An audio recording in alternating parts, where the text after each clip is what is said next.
நீங்கள் ஒரு முயற்சி எடுத்து வெற்றி காண முயல்கிறீர்கள், ஆனால் இடையூறு அல்லது தடங்கல்கள் காரணமாக அது நிறைவேறாமல் போய்விட்டதா?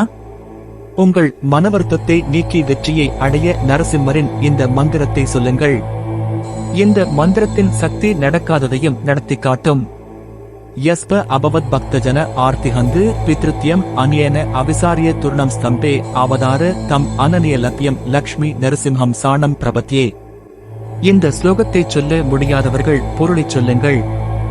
பக்தியற்றவர்களால் அடைய முடியாதவனே, தாயின் கர்ப்பத்தில் அவதரித்தால் தாமதமாகும் என்று தூணில் அவதரித்தவனே, நினைத்த மாத்திரத்தில் பக்தர்களின் துன்பத்தை போக்குபவனே, லட்சுமி நரசிம்மனே, உனது திருவடியை சரணடைகிறேன். இந்த மந்திரத்தை தினமும் மனமுருகி சொல்லுங்கள். அது உங்கள் முயற்சியில் சாதனை ஏற்படுத்தும். நம்பிக்கையுடன் நரசிம்மரின் அருளை பெறுங்கள்.